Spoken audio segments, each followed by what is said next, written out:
In today's economy, the border is more critical than ever. We see a global supply chain that moves faster than it ever has before. We have the ability to have those products move throughout the globe in the matter of hours, not days, not weeks, and not months. And with that comes an incredible amount of challenges to make sure that the border is a facilitator of that global economy. Now, all of that cargo is subject to risk assessment, to inspection by border authorities. It's often a part of a secure supply chain. And the faster that cargo can move through that process, and the more efficiently the government can carry out that process, the quicker those goods get to market. No matter what happens, global trade needs to be efficient, and it also needs to be secure. Right now, we see that the interest of the private sector and the interest of governments are the same. We have worked these issues from the customer's perspective. We've worked these issues from the government side. So CT Strategy sits in that sweet spot of understanding. CT Strategies and its cadre of individuals all have experience in actually working the technology when we were back at our respective agencies. And we bring those years and years of experience and equally important lessons learned on the best way to operationalize something that's supposed to create efficiency. The principles and the values that we have at CT Strategies are in perfect line with programs like the Authorized Economic Operator Program. Not just because our experts have led those programs in their respective countries and in their respective agencies, but because at the heart of an AEO program is partnership. Everything we do is built around partnership and cooperation. That's what drives our decisions. That's what drives the way that we do business. Providing the right people with the right ideas and the right mindset is exactly what we do at CT Strategies to bring those government and private sector interests together to make a better supply chain. Fulfilling the mission of national security and economic prosperity was really the driving force in creating the company. You know, that's what most people, I think, want to do in life, is just feel like they're making some significant change. And I think that's what CT Strategies is doing.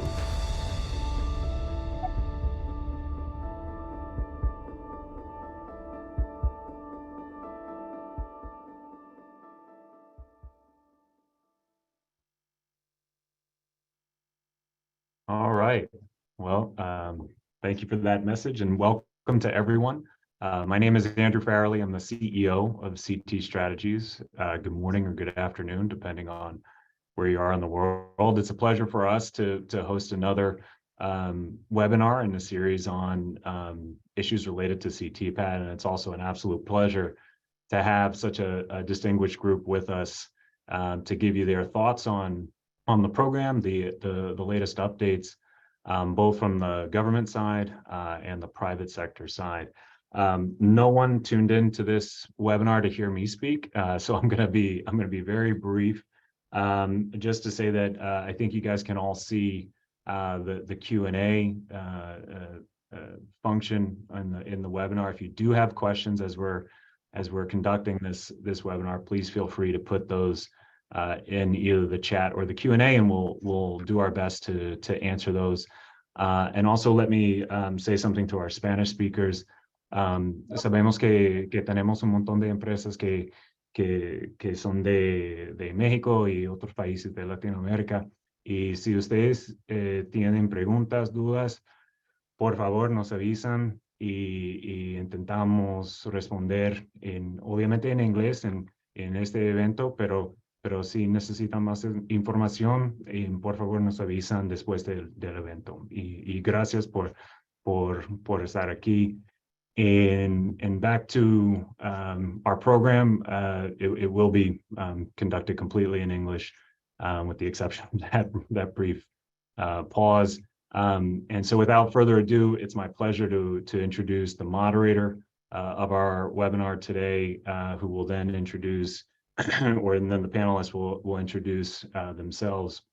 We really have a group that has probably over 100 years combined, I think that's easy to say, of experience in the supply chain on either the government or the private sector side. But starting with our moderator, we have James Lobello from Lufthansa, who comes as the head of security for the Americas and has over 25 years himself in the field. So we're very honored and privileged, Jim, that you were willing and able. We'll see. We'll determine that at the end of the webinar. But your willingness to try to control these panelists who I've certainly known for a while, and that's not an easy task. But the subject matter is certainly timely. And I'm sure of interest to the audience here. So with that, I'm going to stop talking and I'll turn it over to you. Great. Thank you, Andrew. Hello, everyone. It's my pleasure to welcome everyone to CTPAT and Cargo Security Update hosted by CT Strategies. As members of the trade community, it's critical to stay on top of the latest security and trade requirements as our industry and regulations continue to evolve. I'm delighted to be part of this webinar and lead questions with our esteemed panelists. Our discussion today will be led by professionals from both industry and government, and it's my pleasure to introduce them to you. First, I'd like to welcome Mr. Bryant Van Buskirk. Van currently serves as Field Director of the Los Angeles CTPAT office. He's responsible for oversight and administration of all activities relative to the Los Angeles CTPAT area of operations, which encompasses Baja and Central Mexico, British Columbia, Canada, the majority of the Pacific Asia region, countries, and a diverse area of domestic locations, primarily within the United States, the western part of the United States. His duties also include management and maintenance of the mutual recognition arrangements between the United States Customs and Border Protection and the countries of South Korea and New Zealand. Mr. Van Buskirk joined the former U.S. Customs Service, now Customs and Border Protection, as an inspector at the Los Angeles Long Beach Seaport in 1992. Van has been with the CTPAT program since 2005. Van's a recipient of the Certificate of Merit, Secretary General World Customs Organization for exceptional service to the international customs community in 2018, Commissioner of Customs Award of Valor, National Partnership for Reinventing Government Award, co-recipient of the National Review Board's Hammer Award, Los Angeles Federal Executive Board Distinguished Public Service Award, Commissioner of Customs Strategic Problem Solving Award, and Commissioner of Customs Award for Innovation. So welcome, Van, to the panel. Next, I'd like to welcome Mr. Sanford Gornan. Sanford is Trade Compliance Analyst for Cirrus Logic, a fabulous semiconductor company. Sanford started his career in freight forwarding, but happily made the jump to the private companies. He has been handling both forwarding and trade compliance roles, typically at the same time before Cirrus Logic. He lives in Austin, Texas, has a wife and 2 children. Welcome, Sanford, to the panel. Next, I'd like to welcome Mr. Al Gina. Al is president of CT Strategies. Prior to establishing CT Strategies, Mr. Gina served as Assistant Commissioner for International Trade at U.S. Customs and Border Protection. As Assistant Commissioner, Al oversaw a workforce of over 1,000 employees, a budget of over $300 million, and led the most extensive trade information initiative in CBP's history. So welcome, Al. And last but not least, I certainly like to welcome Mr. Sean Beddoes. Sean is CT Strategies Vice President of Global Services. Mr. Beddoes has over 21 years of experience in servicing U.S. Customs and Border Protection and the Legacy Customs Service. Most recently, while in government, Mr. Beddoes served as CBP Deputy Attaché in Brussels, Belgium. Mr. Beddoes is also an authorized economic operator, technical and operational advisor, who is recognized by the World's Customs Organization with expertise in air cargo, passenger operations, maritime cargo operations, as well as aviation security initiatives.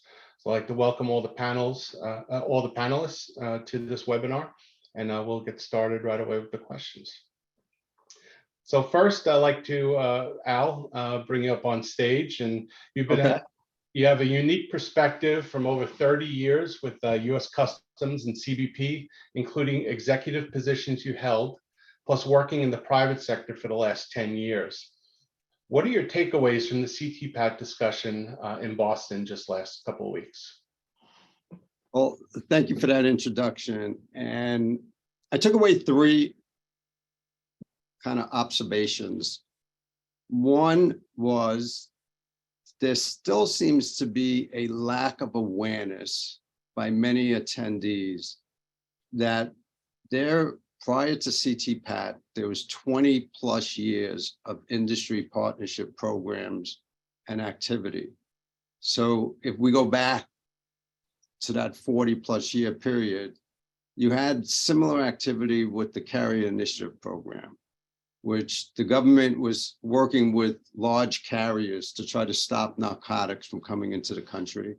After the 1986 Anti-Drug Abuse Act, the program got transitioned and complemented by a Super Carrier Initiative Program, focusing on the same area. Then there was the America's Counter-Smuggling Initiative, focusing on 7 principal countries that at that time we considered being the source country for most of the cocaine coming into the country. There was an industry-led program called the Business Anti-Smuggling Coalition. They renamed it to the Business Alliance to Secure Commerce. They're still very active with 11 countries and about 3,500 companies as part of their membership. And then on the commercial side, there was the importer self-assessment. So many of those lessons learned aren't known by many of the people who are now engaging on the CTPAT AEO program. And I think those lessons learned in that history seems to be getting lost. There was a great presentation done by Mr. Pete Toohey, and it was Ray Manzone out of Miami. And while I was sitting there, while trying not to think about how old I am, I was thinking to myself, that is still applicable. It was by many of the attendees, you know, they really enjoyed that presentation, and they said, okay, I love the application, and it's simplified. On my third observation, when I get to it, it's simplified it for whether you're a large company or a small company, and it was very, very relevant. The second observation I had is most people don't want to maybe recognize or appreciate, even in their own business, that they constantly have to evolve. And they need to evolve to remain relevant. So when you think about it, Jim, you know, CTPAT program kind of transitioned all of those previous partnership programs into a customs partnership against terrorism. Now, it was relevant at the time. Commissioner Bonner was our commissioner. You know, I think he had that great vision. But as we can see, you know, terrorism also includes narco-terrorism. So the same things that we were addressing are still relevant.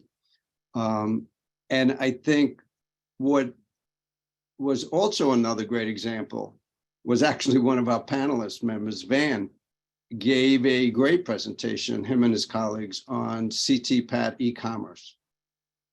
Who would have thought, like 20 years ago when CTPAT was first being stood up, that e-commerce right now would be one of the most relevant challenges that the industry and the government is facing on how to get a handle on the threat that might be associated in that type of environment. And then the third one is just maybe a criticism of myself and all involved, because I think there's still many people were talking during the breaks that both parties, especially the government, you know, as the regulators, but our partner, have to recognize that what we're asking of large companies may not be able to be also performed by small companies.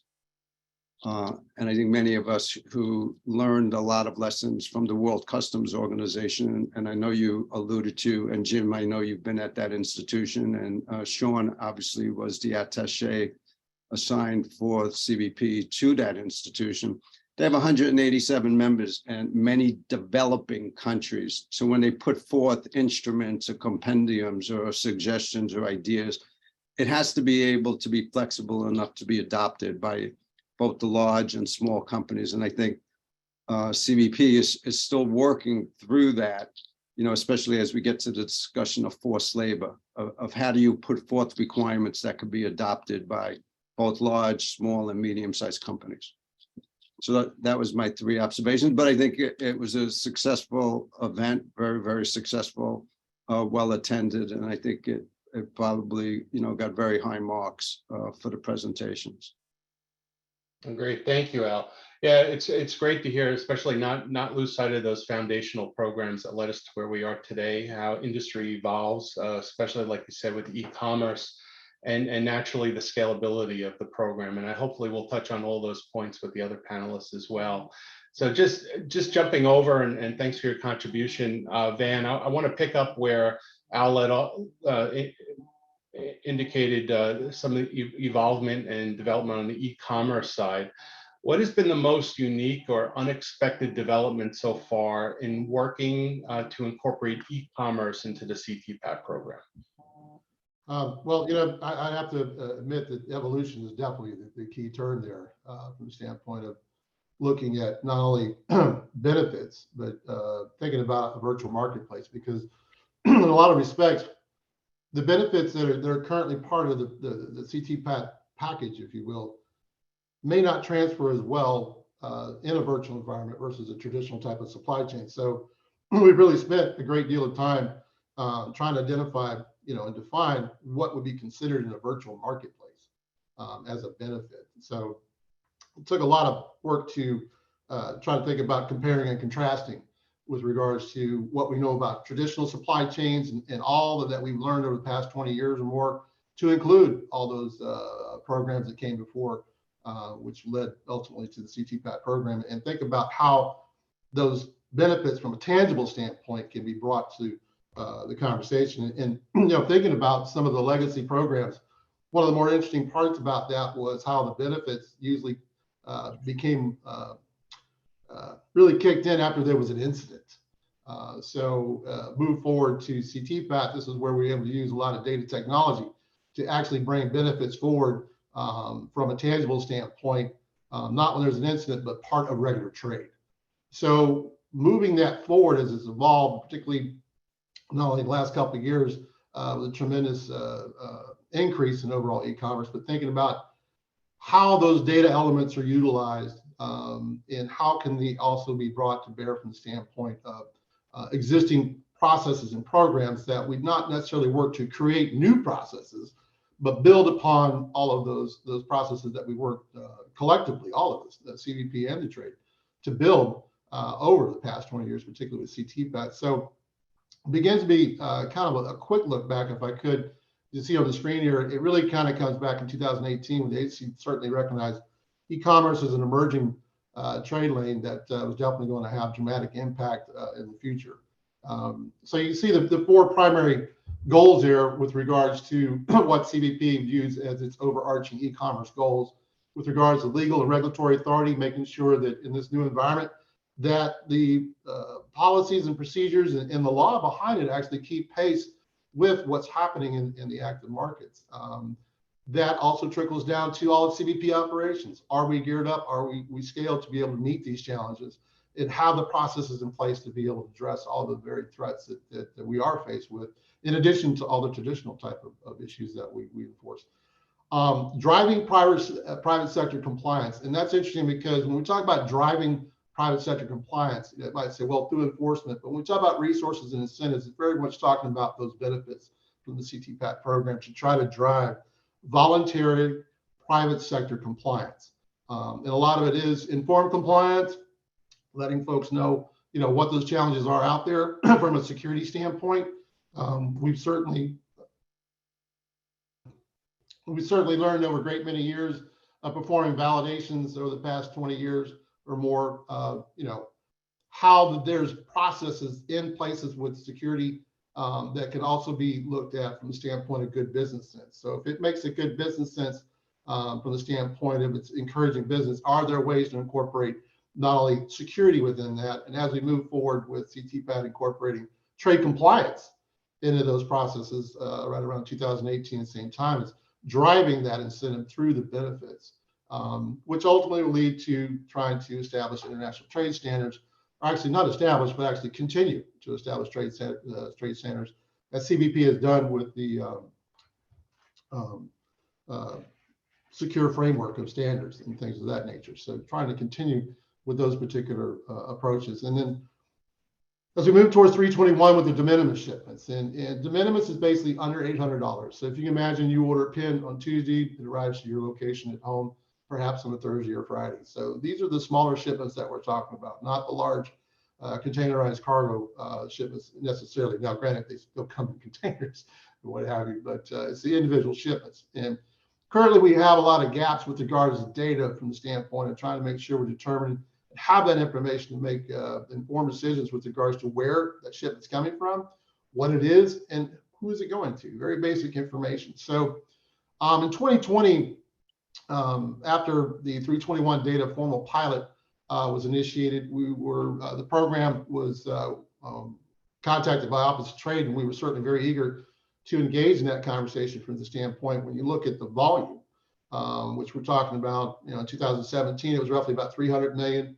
2021, you're looking at over 700 million easily as far as volume. Is to come at it just as we did years ago from those trade to partnership programs where we talk about, okay, we have an enormous amount of risk out there, but how do we begin to reduce that risk from the standpoint of having that information so that we can make qualified decisions, and particularly where there are voluntary entities willing to provide this information to help us do our jobs better, and in return, be able to facilitate that cargo. So we work under the 321 pilot, of which there were a great many number of companies. Within that, we work with a subset to try to do a proof of concept from the standpoint of saying, okay, if we were able to bring the CTPAT process into an e-commerce conversation, how would that look? And how would we begin to build that? And what would be the components of that? If I could, next slide, please.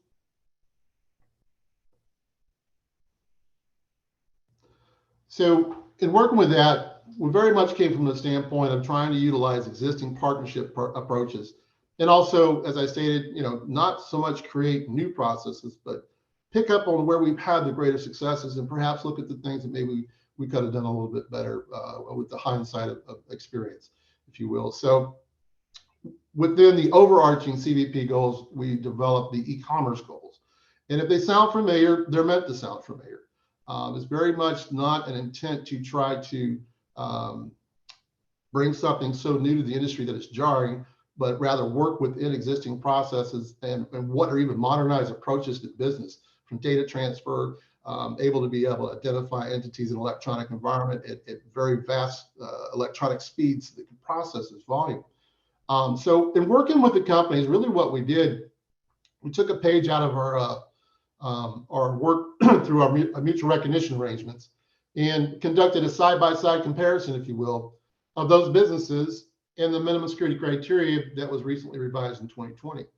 What we asked them to do was to take a look at the entirety of the minimum security criteria for all components. There's 13 sectors, be it importer, manufacturer, broker, what have you, and to go through and self-identify those particular minimum security criteria components that apply to their particular business model. And what we found was that there is a great level of existing alignment with the minimum security criteria. However, it may be in different pockets, if you will, of the minimum security criteria. For example, you may have the importer minimum security criteria that is specific to that, and then you may have an air carrier.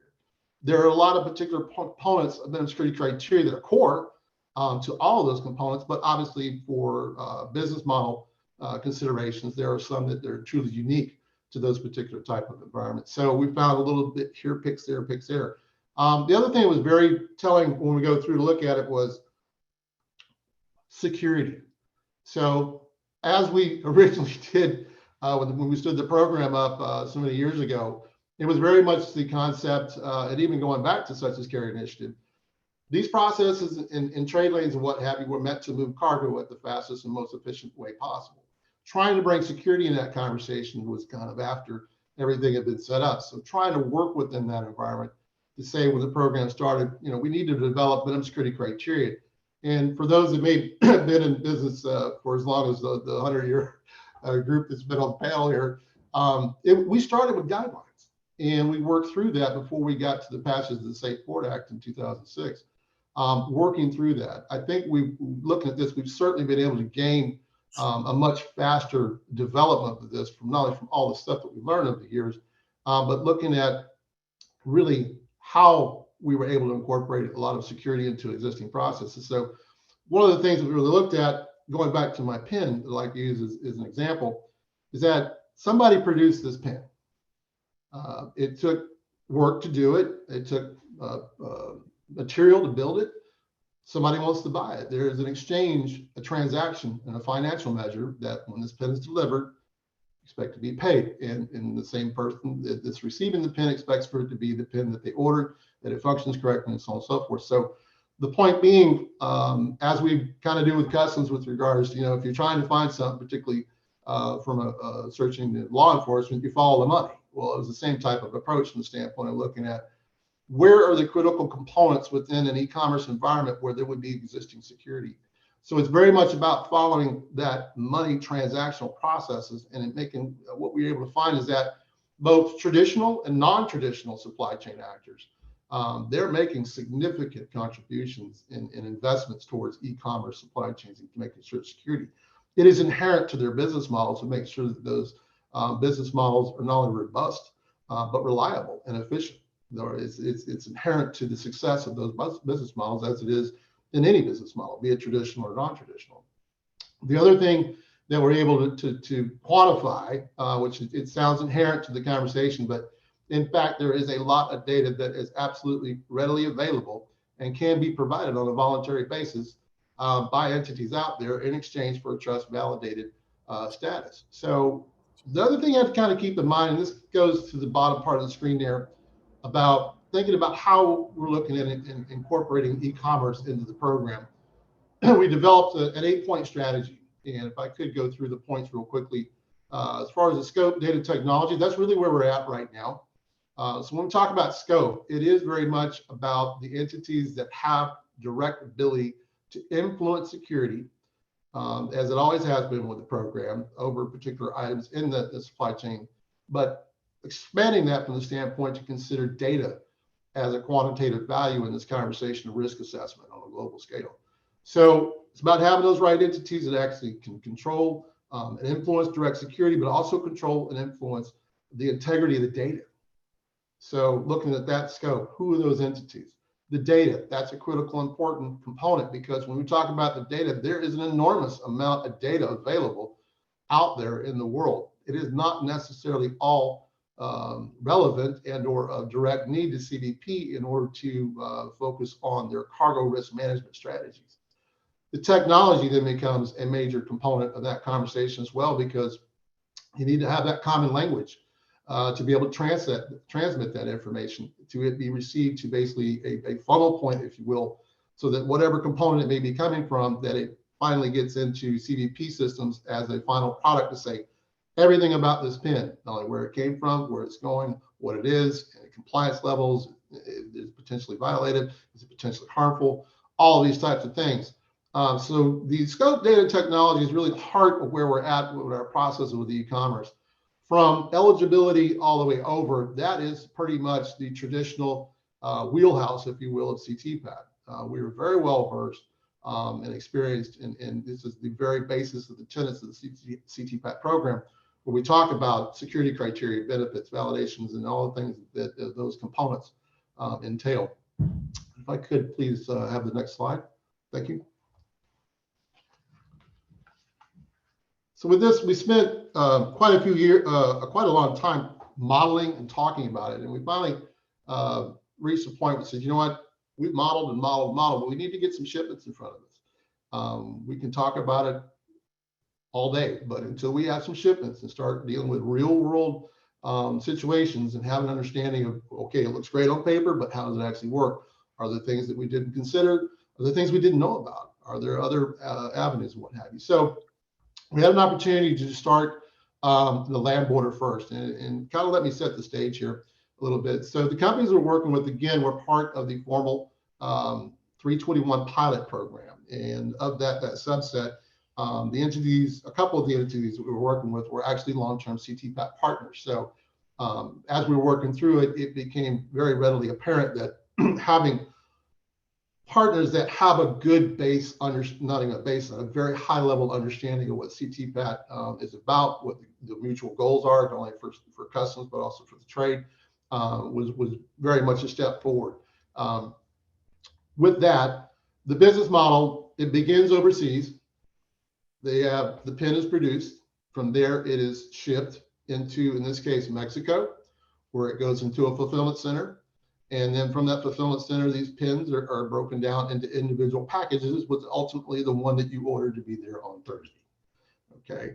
So we were able to actually visit the fulfillment center, basically for all intents and purposes, perform a CTPAT validation on this fulfillment center.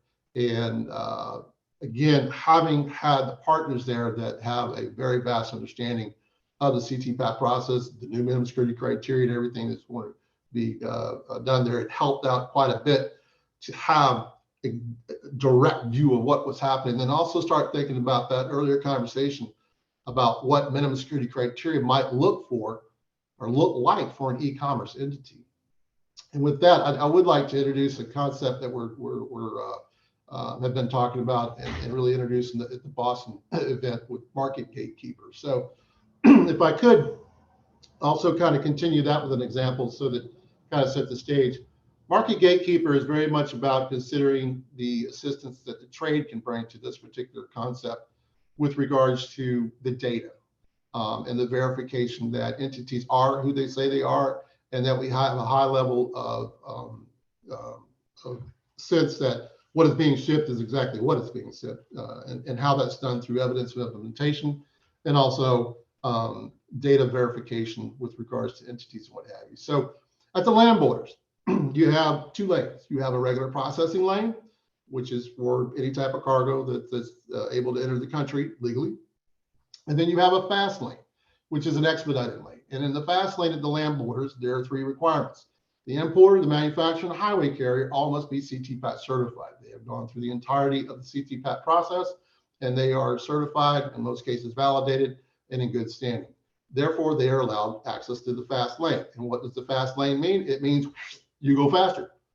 You have the regular cargo processing lanes, and then you have the fast lanes. So looking at that concept and how that's been in place for a great many number of years, looking at that from an electronic standpoint, can we have that interoperability from the standpoint of data elements transmitted to CBP for these particular type of shipments, where this would be done for all intents and purposes? Think about it, and hopefully this is familiar to a lot of folks in the ocean environment, a pre-filed entry. That's essentially what we're talking about here, but having the trade help us through their platforms, through the fulfillment centers and all the components within those particular supply chains to be able to provide that information to funnel into CBP so that there can be a verification, and ultimately being able to have that verification on a trade validated status, which ultimately will lead to benefits and the facilitation of that cargo. So one of the things that we obviously had to do at first was the 321 baseline data elements. What it is, or where it came from, what it is, and who's it going to. Those three primary elements. So in a very short period of time, we were able to process and verify over 40,000 shipments. And from there, we had a few hiccups along the way. As you do anything new, we started out the graduated process. We ran it for a week, came back and looked at what happened, had to tweak little things, mostly from a technological standpoint, from being able to transmit those data elements and make sure that those components are going where they need to go within the systems, and or from either external or internal, what have you, and working towards that. So we spent quite a few weeks just refining. And towards the later part of July, we actually able to include the manufacturer identification number. And this was, in our minds, a very major step forward, because it really began to get down to that component of determining from an integrity standpoint of where these items are being sourced from, so we have that information. I would like to make one comment about the manufacturer ID before we go any further. I do want to stress that Customs is absolutely committed to going forward with the global business identifier through the Trade Transformation Initiative, and that will be moving forward. But keep in mind, we're doing this proof of concept. The manufacturer ID information was what we had to work with right now. So we had to go with what we had to get some real world experience, but we're absolutely looking towards that global business identifier. And I'll definitely talk about that in a moment. The other part there that really came out of the first phase is the optional data elements. So again, we talk about all the data that's potentially out there. What data out there is of value in this conversation with regards to what level of information will we need to be able to have the ability to say this pin and everybody involved with shipping this pin is trusted. So we worked with that up until July, basically August. I would like to caveat by saying we didn't stop in July and August, but we did put kind of an endpoint, if you will, in that particular phase of the bench testing, but continue to receive information from this trade lane and continue to move forward to the point that in January, we had refined it to such a point and were basically confident enough with the verified results on a sustained basis over many months that for the first time, an e-commerce entity was allowed provided benefits via access to the fast lanes of the United States border.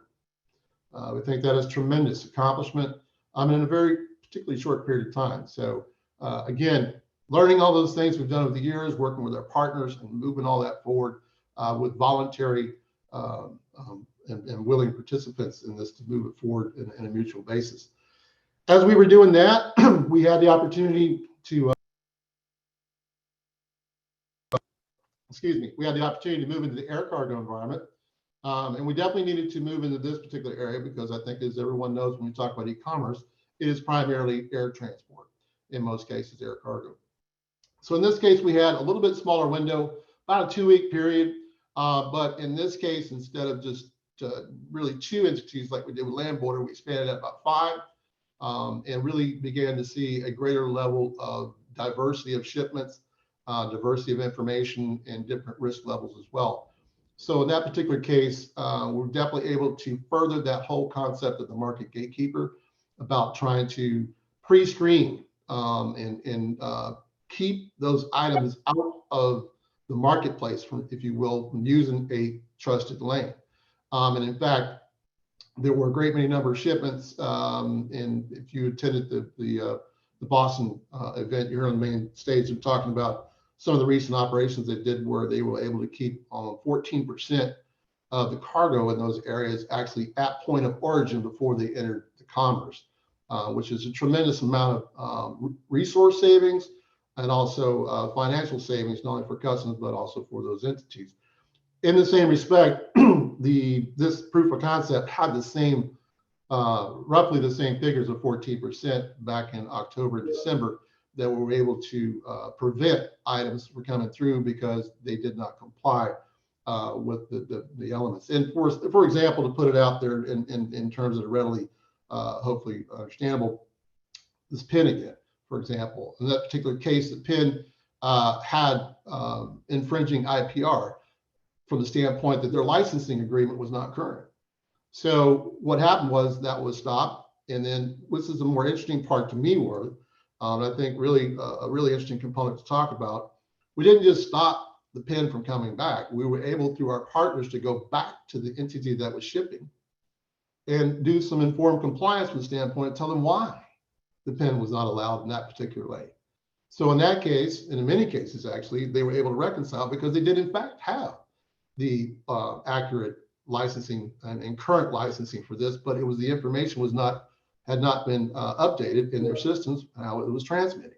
So that helped. The next goes around, it got more refined at the entities that we were shipping with, which were highly compliant companies that we're working with.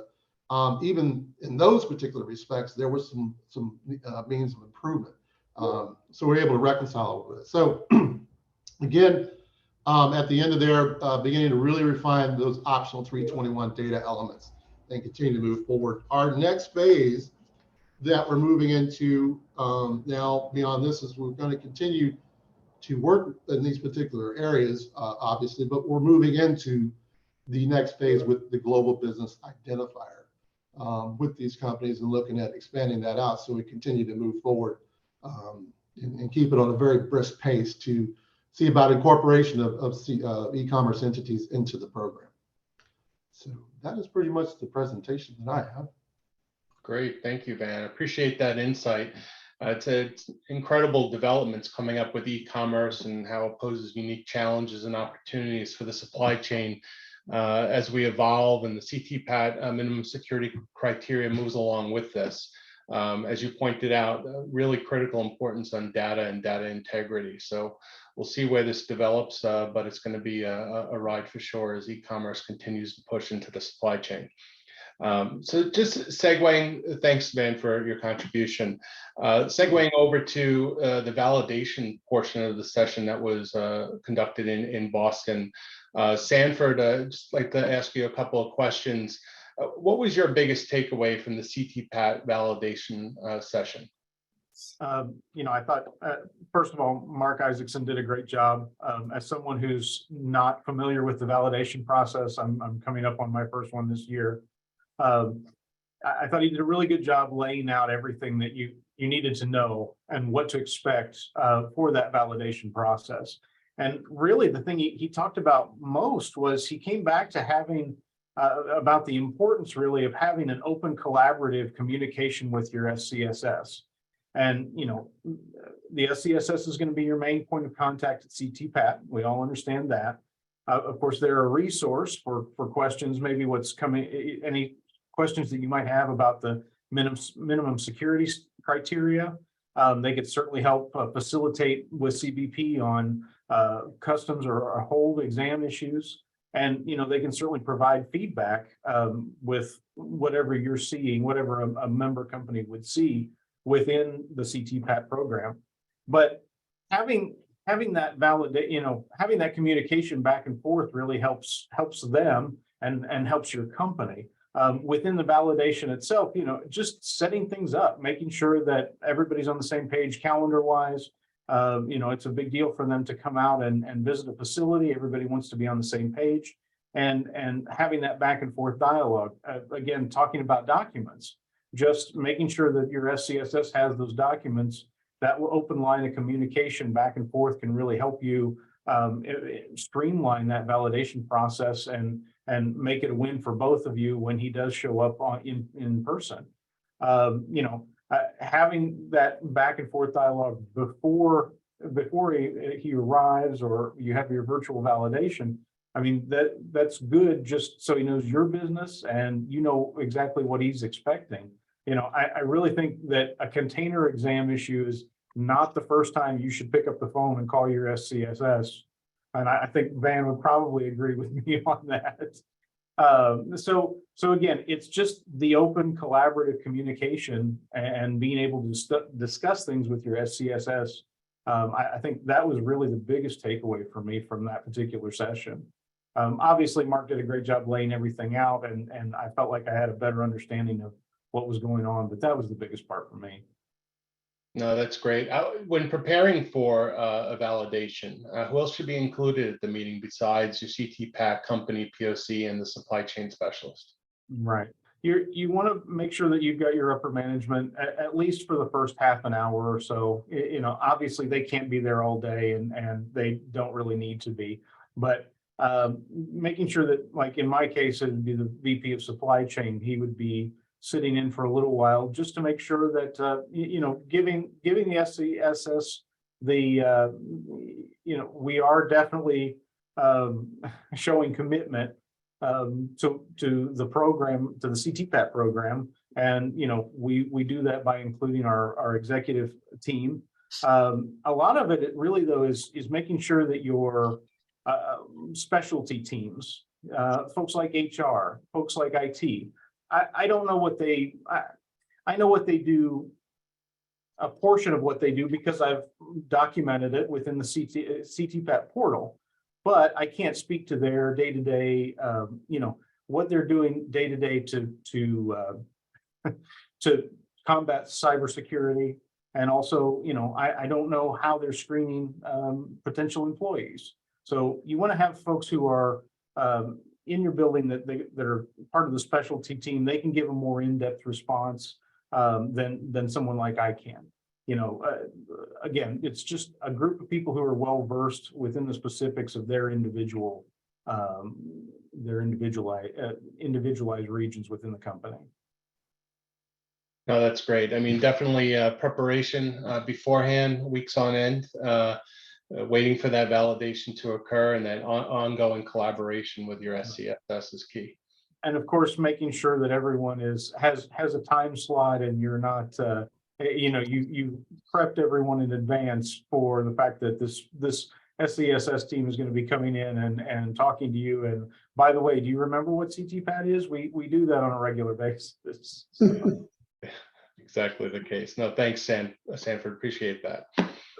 So going from the validation, of course, there's the MSC itself. And for this, I'd like to bring Sean in. And, you know, when you read the CTPAT minimum security criteria for business partner screening, it does seem very overwhelming. Supply chains are a little bit different. Definition of business partners are a little bit different. Can you peel back those layers for our audience and give some insight from your perspective on what this entails and what the impact is for business partner screening? Sure, absolutely. Thanks, Jim. I don't have any fancy slides like Van, so you're stuck looking at me. I wish there was a filter on here that could turn my face blurry and the background clear. I think that would make me feel more comfortable than probably everybody in the audience. But so let me first let's get everybody on the same page. So the MSC for business partners is slightly different for some of the business entity types. For importers and the majority of the business partners, they have to comply with most of the same requirements. So those are 3.1, 3.4, 3.5, 6, 7, and 9. So there was missing numbers there, right? Those missing numbers apply to some of the other business types. So for example, 3.2 can be found in the exporter MSC, and that specifically covers the requirement for the business partner screening to include checks against government lists. 3.3, that can be found in the 3PL MSC, and that covers that your written screening process must include indicators to identify shipments that customers might not be legitimate, you know, that are placing those orders.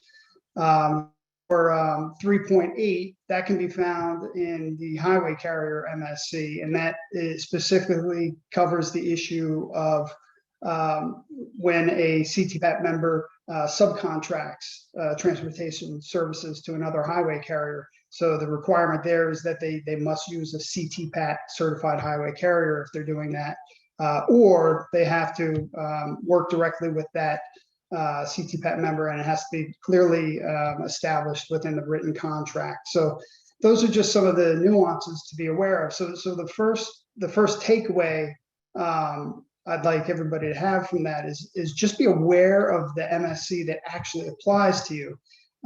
It's incredible how often we see companies trying to meet requirements that don't actually apply to their business type. So I think we're all familiar with the simple breakdown of the processes that you have to have written procedures for how you screen your business partners. Now, exactly how you do that, that's going to vary from company to company, entity type to entity type, and may even vary from the type of relationship you have with your supply chain security specialist to different specialists, the way that some of the tips that they may give you. In Boston, the supply chain security specialist presenting on this particular topic highlighted that your business partners are not just your suppliers or your logistics providers, brokers, but things like your janitorial services. I think people don't think about that, right? And I recall hearing some moans and groans in the room when that came up. But if you think about it outside of the context of CTPAT, I mean, who really allows a third party to have access to their buildings and potentially access to sensitive areas or sensitive documents without doing some type of screening, right? Who's in my building after hours with access? I've personally seen in my career 2 very extreme cases of cleaning staff that committed significant crimes because they had access to areas within a company. So it's actually quite important to consider that in your business partner screening process. Anyway, I think that most CTPAT members use questionnaires to determine business partner compliance with the relevant MSC, and that's an effective tool. Of course, it has its pros and cons. I think where members get confused about the overall process is about the recurring process for screening business partners. there's an aspect of continual review, and that's under 3.7 of the minimum security criteria. This often gets misinterpreted that every year you have to go through the exact same process over and over again, which of course can be incredibly daunting depending on the number of business partners you have.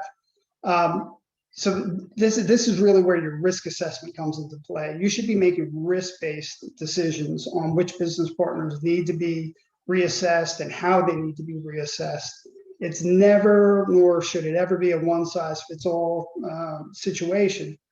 As long as you can articulate your rationale and your methodology to CTPAT, to your supply chain security specialist, and document it for evidence and update your security profile accordingly, you have way more flexibility than you probably realize.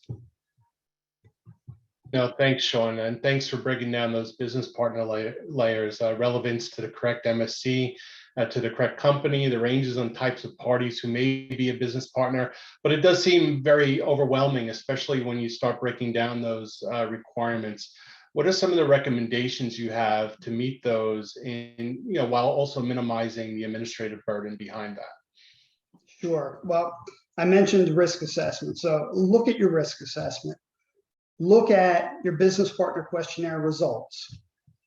Group your business partners into categories: low, medium, high risk, right? And I think people automatically, they hear the word high risk and they're like, well, why would that be a business partner? I think let's make sure we understand, like, in context what that definition is. But so low risk, that group will be your business partners who are CTPAT, right? And you monitor them through the SBI interface in the portal. So you have that covered. Then you have business partners that may be AEO that are in countries that the US has a mutual recognition arrangement with. You may have business partners that are AEO in countries that there's not an MRA, but that still puts them at a higher level of compliance and a lower level of risk. You may even have sister companies that are your business partners that follow the same corporate policies and procedures. So you can and you should have a high level of confidence in those companies, that group of companies, in terms of their security compliance.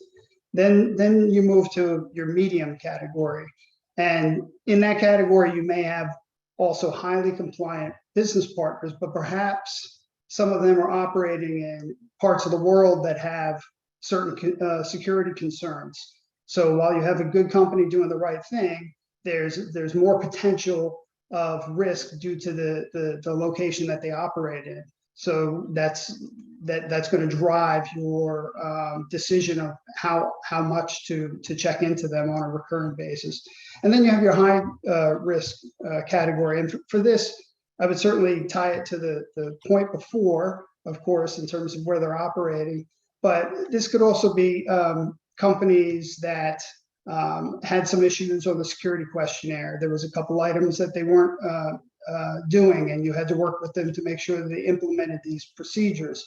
Perhaps one of these companies had some type of security-related incident in their supply chain in the past year or at one of their facilities.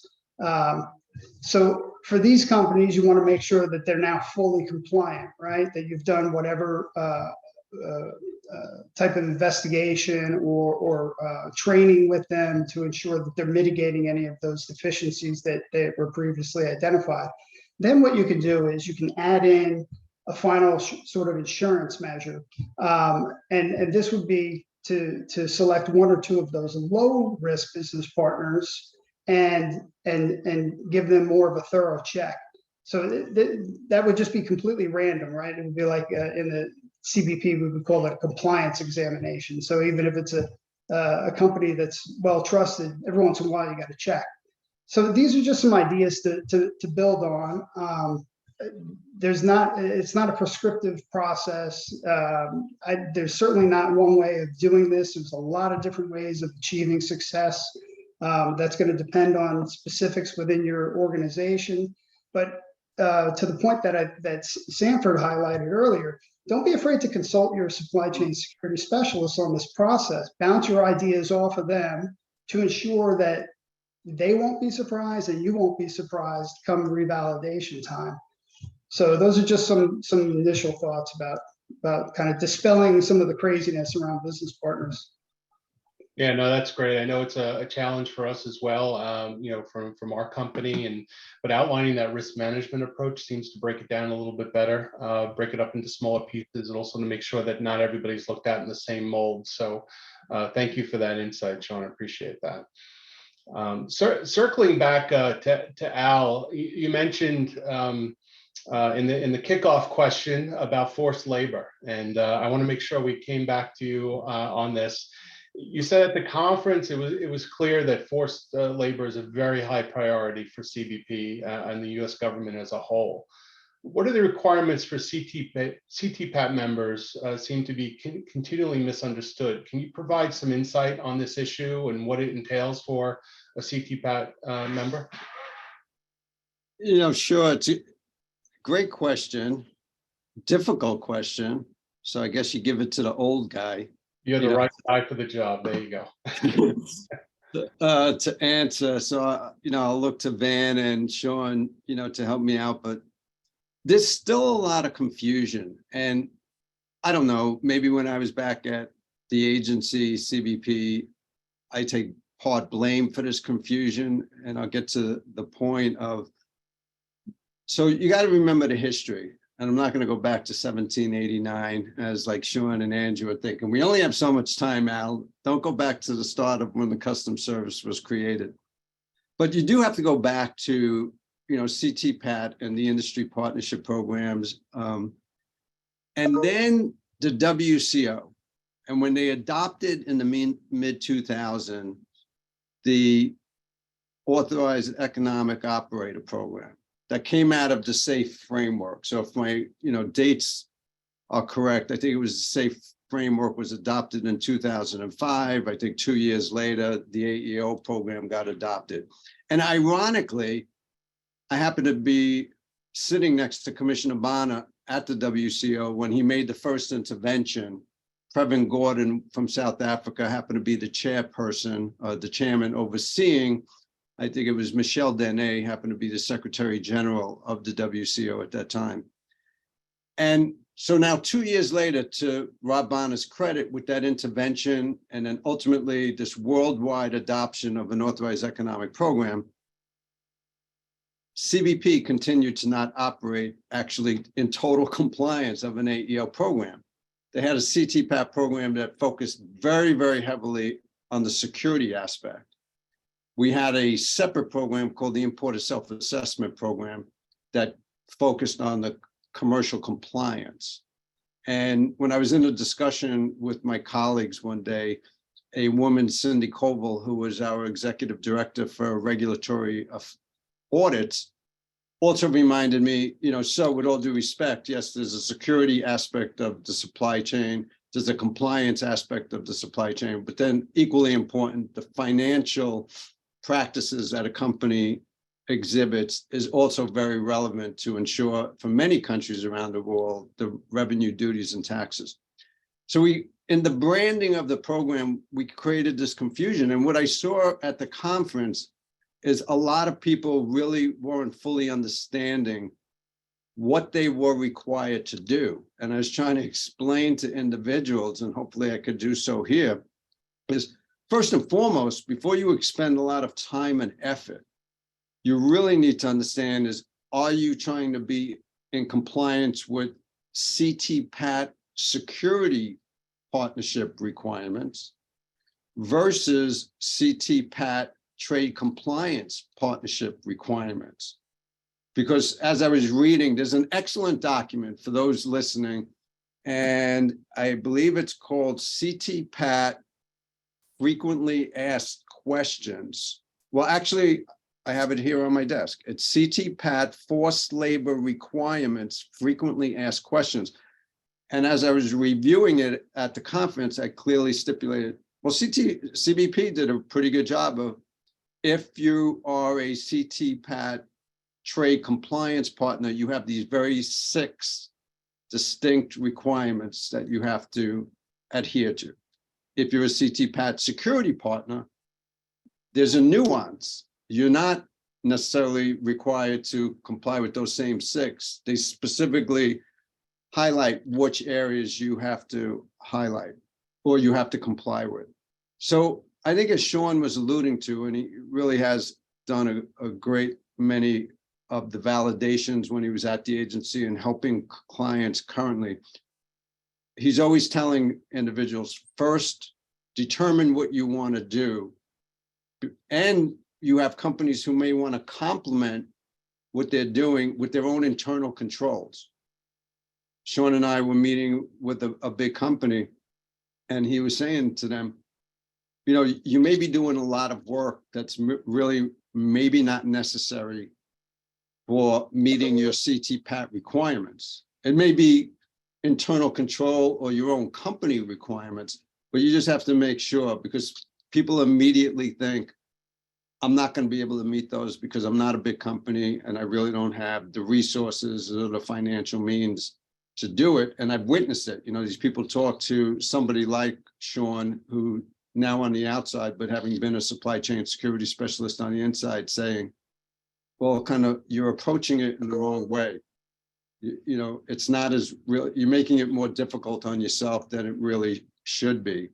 And then, you know, I think the other thing I will add before I let others comment, detecting forced labor, at least in my career, I think many I've shared this with will agree. Finding drugs is easier relative to determining forced labor. Because when you get a shipment in front of you, regardless of what you thought, it's either going to be in there or it's not going to be in there. And that's narcotics or something else. When you get a shipment in front of you, it's going to look like a legitimate shipment.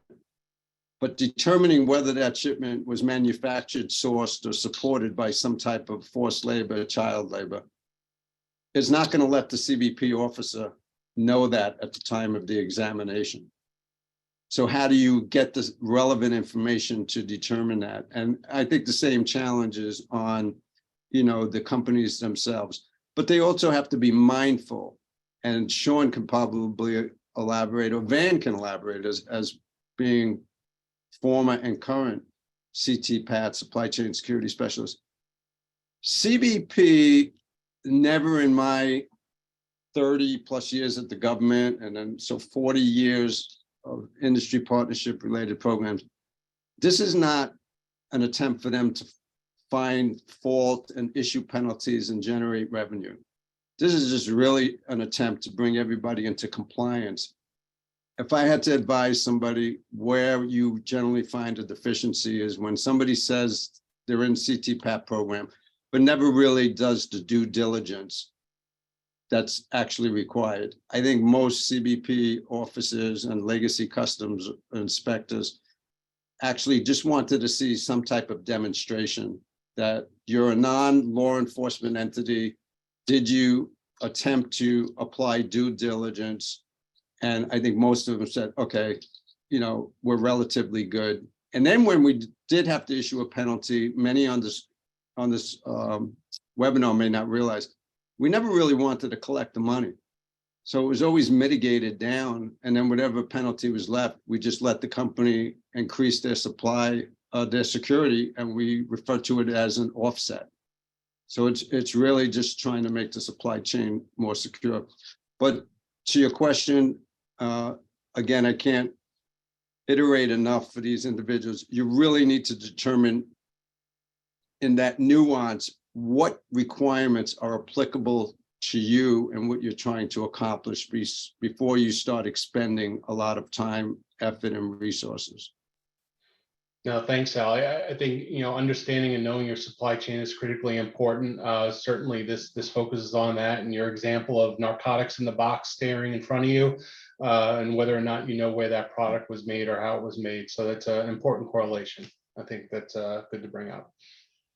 Just going back from Al and Sean and Van, just anything you want to contribute or segue on to what Al mentioned, maybe Van, from the current regulator perspective?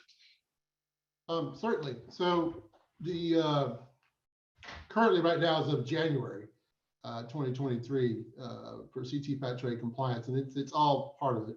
the requirements that came out in August 22 have been in effect. So it's basically the CTPAT partners are required to have a documented social compliance program in place that at a minimum, addressing how the company ensures goods imported in the United States were not mined, produced, manufactured wholly or in part of prohibited forms of labor. So what does this mean from the standpoint of how do we do that? And what is the expectation? So if you look at the minimum security criteria for any entity, you're going to look at it and align it with the forced labor requirements and realize there's already a lot of what you've been doing as a CTPAT partner or what you would be required to do as a CTPAT partner is inherent to the platform for forced labor. It's a continuation of those policies and what we really consider best practices from the standpoint that A, risk assessment. As Sean talked about, it is critical, understanding where things are coming from. And then really, when you talk about risk assessment, if you source from multiple countries, what are the risks associated with that particular country in our area? Because they may be different. And if it's a very large company or country that you're sourcing from, there may be different particular areas that may be of higher risk than other particular areas, even though it's the same country.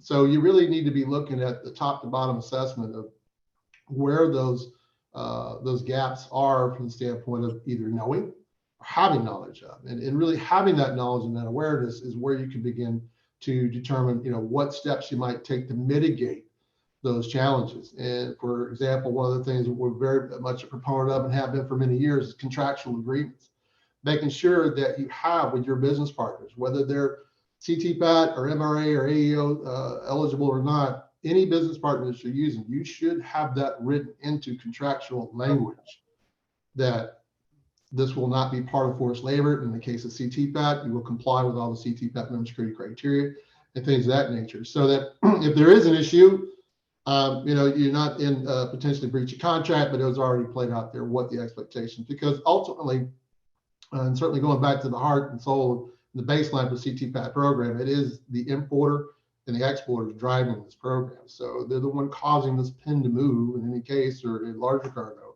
So, you have the ability to drive that conversation, and that is the expectation from the program, that you are driving that expectation with service arrangements and things of that nature to put those expectations out there as terms of service for doing business. Oversight visits. Now, oversight visits, in the past, that's always been, get on a plane, go visit and really see it. Highly encourage it. I will tell you, there is nothing that will replace the importance of boots on the ground looking at things. However, you have to recognize too, especially over the last couple of years, technology has really played a dramatic change to the environment and allowed us to do a lot of things from remote locations that we hadn't been able to do before. Also think about with oversight visits, incorporate that, kind of take, if you will, learning from a partnership of how we ask the partners for evidence of implementation. Highly encourage you, get with your business partners. If they say they're doing X, Y, Z, well, then they should have evidence. Determine what those measurements are going to be, or those points of verification. So that again, it goes back to that overall concept that Mr. Gina was talking about, is did you exercise due diligence? And if so, how? And can you show how that was done? Clear policies. I cannot overemphasize the importance of clear policies. It sounds like such a direct and simple thing, but time after time after time after time, when we have incidents, be whatever it may be, whether it's trade fraud, narcotics, or what have you, the first thing we do when we go back and look at it from a post-incident standpoint, what happened? The first thing we are going to compare and contrast is what were the policies and the procedures in place at the time the event occurred? Did the company do everything that they said they were going to do? Or was it a case that procedures had been allowed to atrophy, or perhaps they weren't being followed at all, or particularly during the pandemic, they changed due to business stressors and the policies weren't updated and they didn't talk to their supply chain security specialists. These things happen in this, and these environments are very dynamic and they change very quickly. So policies are absolutely important. Code of conduct. The folks that you have working for you need to know what your expectations as an employer are. If they don't have a clear understanding of what their role in this process is, you're going to be fighting a very uphill battle. They also need to know that there are consequences for when code of conduct and policies are not followed. And frankly, those policies need to be enforced to protect your company. And that's really what we're talking about in investment. When we look at minimum security criteria, particularly from the standpoint of scope and vision, we're talking about executive leadership at the companies. You know, it is about being committed to the tenets of the CTPAT program and making sure that that is done throughout your business model. Last, training. You know, we talk a lot, if I could maybe take a page from some of the work that we do on the southwest border, particularly with regards to trailer inspections. A customs officer has been through a trailer probably 1,000 times in their career or more. When they walk in a trailer, they're going to know probably that quick something might be wrong, whether that container might be short 5 feet or something's off. I don't think that's a reasonable expectation for the folks working out there in the warehouses necessarily. If they've never been trained or they've never been made aware of the issues that are out there, how would they know to be looking for these types of things or to think, oh, this might be a case? And to Mr. Gina's point, a lot of these cargoes are going to look exactly like very legitimate cargoes, and that's done on purpose. There is a lot of effort by criminal organizations to make sure that it absolutely looks compliant, so that they can continue to with their illicit activities. So training is absolutely imperative. And if I may put in a plug, you know, from CTPAT, we offer a great amount of training in addition to our partners that we have throughout the industry. It is very much about pooling this information. And again, going back to the earlier comment, it's always dynamic. It's always changing. Unfortunately, the reality of things, just because you make things harder, it's not going to mean they're going to stop doing it. They're just going to get more creative. Okay. So you've got to continually look at it. You got to continually monitor it and think about it from the standpoint. It's not, I would say to you that it's not so much the application that's going to be more work to do on behalf of customs. It's more work to do to make sure you're protecting your business. Thanks, Van. Thank you. Great. Thank you, Van. Thank you, Al. Appreciate those insights on that development. I want to jump to a couple of questions from the audience. First one, I'm going to throw over to you, Sean. How can you make sure business partners comply with the MSC standards, and how do you deal with difficult business partners? So maybe those that aren't very forthcoming with information into your MSC criteria and your approach that you're looking to collect. Sure. Difficult business partners. Well, I would say the best way to mitigate a difficult business partner in the context of complying with the CTPAT requirements is upfront to make it as easy as possible for them, right? We often see questionnaires that get sent to business partners that are a copy and paste of all of the criteria. I would argue that every business partner does not need to answer that number of questions. If you're dealing with a supplier overseas, then you certainly want to be focused on the aspects of the MSC that are going to be most critical to your operation. So for a company like that, you're really going to want to focus on their container inspection procedures and their sealing procedures, how they the routing in terms of the container moving to the port for export, how far that is, how do they monitor that, what are their hiring practices for those employees that are handling the cargo or transporting the cargo. So you want to try to minimize the number of questions and focus them on the areas that you really are concerned with. I would argue that a lot of the questions that you would typically ask them that aren't focused the answers are available within the contracts that you already have established with them. So you may not need to ask them those questions again. But for really difficult business partners, sometimes you have to make a business decision. The whole premise of CTPAT working is based on the business relationship and the leverage that commercial relationship has. So when we would go overseas, and Van still does that, of course, there's no budget now, but he's trying. But when we would go overseas, I would always open a meeting by telling the people at the facility, listen, I have absolutely no authority here. I'm a U.S. government employee, and I have no authority to tell you what to do. The leverage to make changes to that overseas operation for security purposes comes from that business relationship. So if you're an importer that's doing business with that company, and there's millions of dollars of business, for example, then you have some leverage to say, hey guys, you need to be compliant. You need to do this, this, and this, or I'm not going to be able to do business with you anymore. I've actually seen that play out in real life. There was a validation I did. It was a small business, relatively small business partner of an importer. They had a lot of issues. The importer admitted that he really didn't go through all of his due diligence with that business partner. When we issued all of the actions required, his response to mitigating those actions required was he cut his contract with that business partner and stopped doing business with them. So that's an extreme example.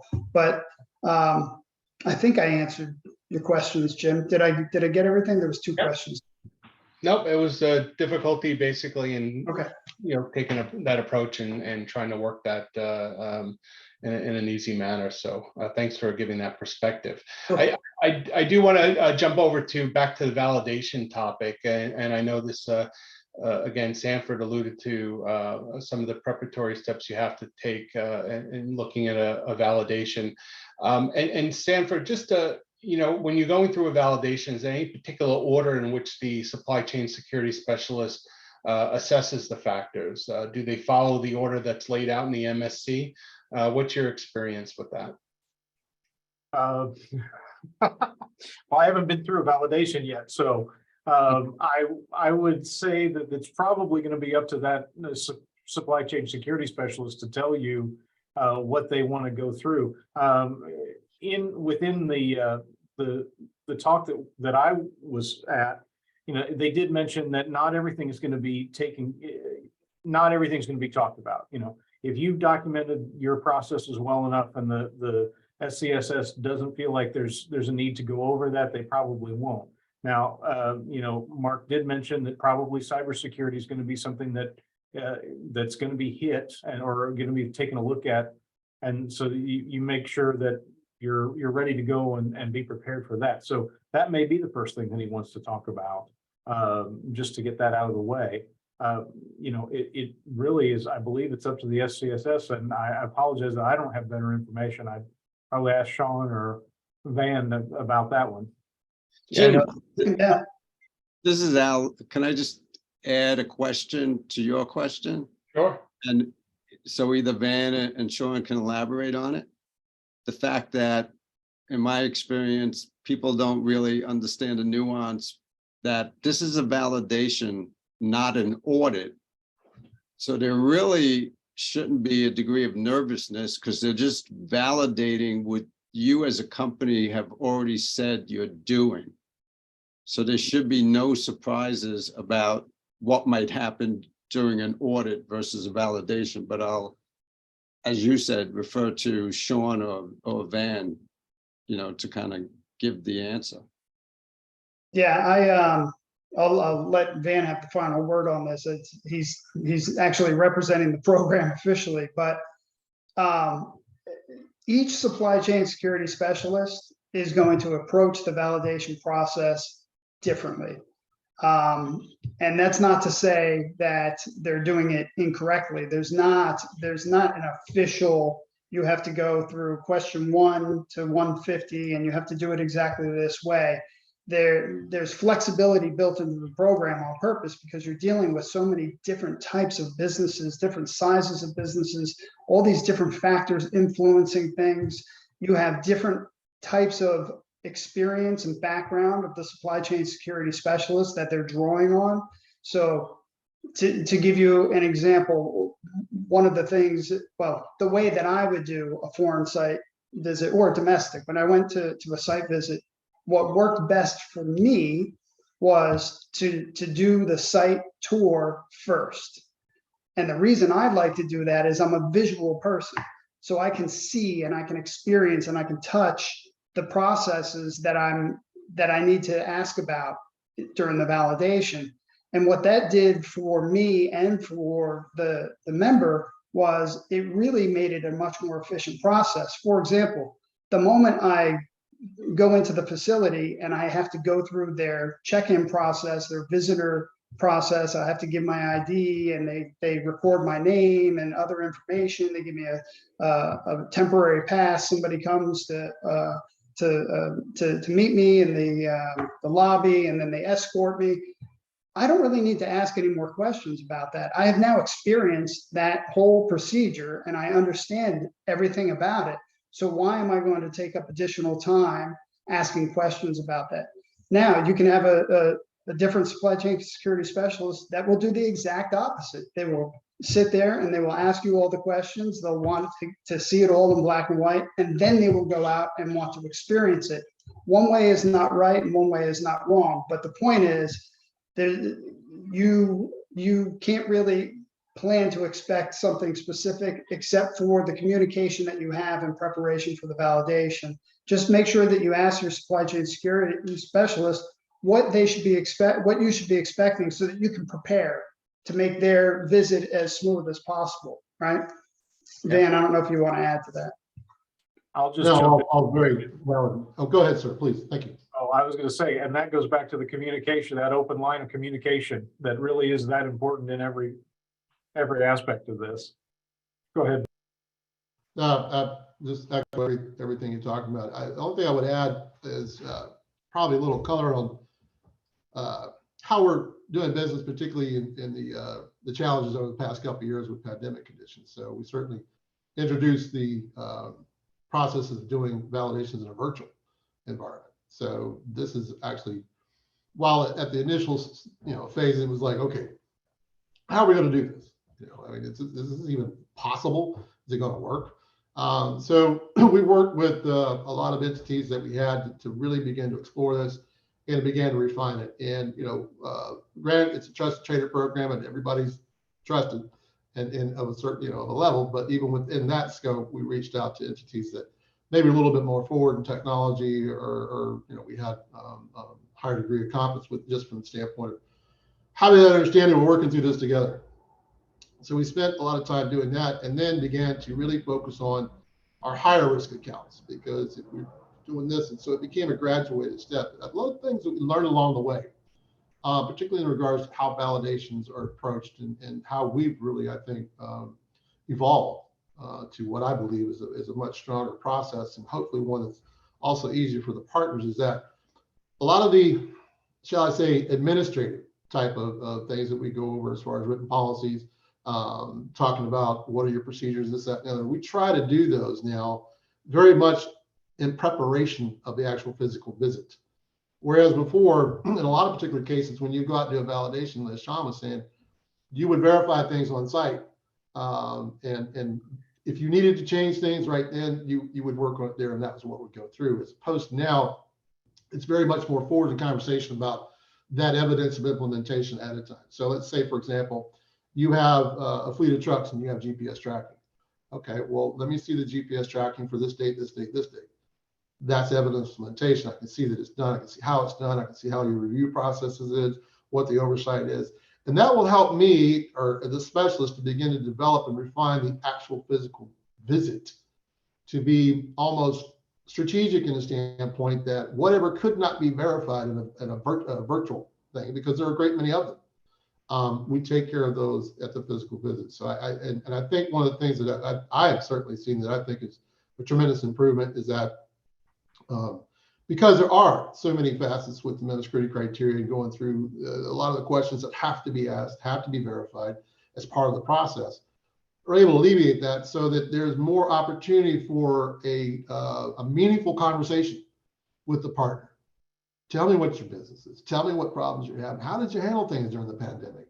Did you have to change things? How are you handling them now? What type of approaches are you using? Because, again, thinking about CTPAT, it is very much about innovation. And I will guarantee you, everyone has had to innovate and adapt over the last couple of years.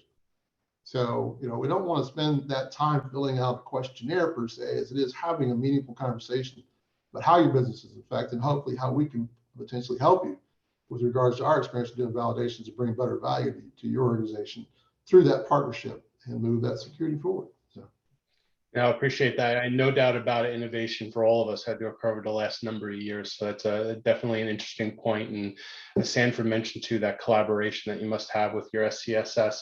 I know time is working a little bit against us, but I do want to get a couple more questions in from the audience. Specifically putting it out to the panel, and whoever wants to jump on it, feel free. E-commerce regulations. Do you foresee them being applied to importers as well as manufacturers? So I saw that question, and I'm gonna maybe redirect this a little bit, because when you say regulations, the regulations are being worked on. When we're talking about e-commerce in the CTPAT conversation, Right. this is voluntary, as it's always been. Okay, so will it apply to importers, manufacturers? Remember, of the 200 some odd points of minimum security criteria, roughly about 150 or so are all core. They're core criteria. So as we've gone through and looked at a lot of minimum security criteria, again, as I stated at the beginning of the conversation, a great many number of the existing components of minimum security criteria are already in place. So you're already doing a lot of this. So it's not so much over and above as it is looking at it from a dual perspective of you're already taking things with business partner screening, procedural, transactional, all these types of things. They're already in place. Now, granted, there are going to be what we envision to be new components, new eligibilities for e-commerce entities. They will have specific minimum security criteria that will be specific to those type of business entities. Will they potentially be overlapped with another trade entity, such as an importer or whatever? It may very well be. It just, you know, that's the part we're working through doing the validations, through talking with the industry, and then setting up what are those eligibility components going to look like, and therefore what is the minimum security criteria, and how would they interact? And we are required under the Safe Port Act to review the minimum security criteria periodically to make sure that it's current, it's effective, and it's being as intended to grow with the changes, dynamics, and that is import, export, and all global trade. Yeah. Nothing stays the same. So yes. No, that's for sure. Every day, the dynamic nature of our supply chain continues to evolve. So thank you, Van. You know, with that, time is running out, but it's been my absolute pleasure to moderate a gentleman over 100 years, I think they said, right? Everybody said of experience. Don't need to remind us of that. Don't have to be reminded, but thank you for that. Andrew, I pass it back to you. And again, pleasure as always. No, I appreciate that, Jim, and echo the appreciation to everybody on the panel. You know, as it always happens in all of our events like this, there's more questions that can possibly be answered. Hopefully everybody got a lot out of this. I see almost 600 stayed on to the very end, so that's always a good sign. So as there are more questions, or if anybody wants to talk further, I'm 100% sure our team will make it very easy for you to reach out, at least to the CT Strategies team, and we can do our best to answer other questions. I know there was a lot of information presented today. And I know there were a lot of questions on getting some of the specific information put out there. I think we just need to verify whether we can put that out in an organized fashion, but we will do our best to make sure that that everyone can receive some version of that. So again, just, you know, to the panel, thank you for the time. To the audience, thank you so much for joining us. And a special thank you to Van for your time from the government. I know you guys are busy, and we just want to thank you for everything you do and your team on a daily basis. So with that, we'll close up and just thank you all for taking the time to be with us today. Thank you very much. Thank you. Appreciate that. Thanks, everyone. Take care, everyone.